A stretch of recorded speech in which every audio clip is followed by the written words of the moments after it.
मेरे बच्चे, तुम्हारे जीवन की असल सुंदरता को तुमने अभी जाना ही नहीं। तुम्हारा जीवन अत्यंत सुंदर है। दूर से देखने पर लगता है कि जीवन में अनंत परेशानियां हैं, दुखों का भंडार है। उसी जीवन को ध्यान से देखने पर आभास होता है कि जीवन अत्यंत सुंदर है। तुम्हारे जीवन की असल सुंदरता न तो देखी जा सकती है, न तो उसके बारे में सुना जा सकता है और न ही उसके बारे में पढ़ा जा सकता है।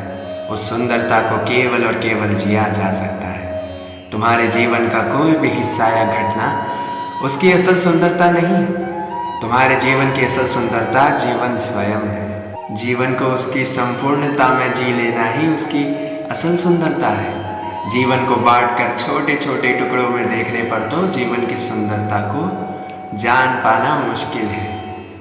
जीवन को समग्र रूप से देखने पर ही उसकी सुंदरता को जाना जा सकता है। तुम्हारे जीवन का सबसे बड़ा गुरु यदि कोई है तो वह है स्वयं तुम्हारा जीवन। जो ज्ञान तुम्हें जीवन प्रदान कर सकता है वह ज्ञान संसार का कोई भी गुरु अपने शिष्य को नहीं पढ़ा सकता है।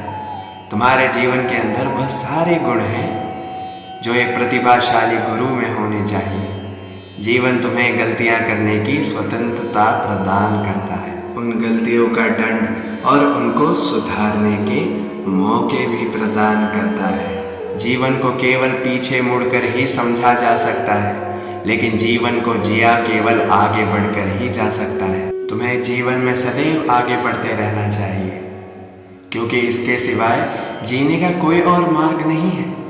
तुम्हें आगे बढ़ते हुए यह भी ध्यान में रखना चाहिए कि जीवन में अनुभव किया गया समय आगे बढ़ने में सदैव तुम्हारा साथ देगा।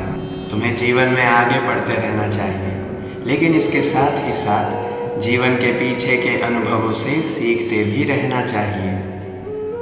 तुम्हारा जीवन तभी आनंदित बना रहेगा। अपने मन से प्रसन्न होकर कहो, जय श्री राम।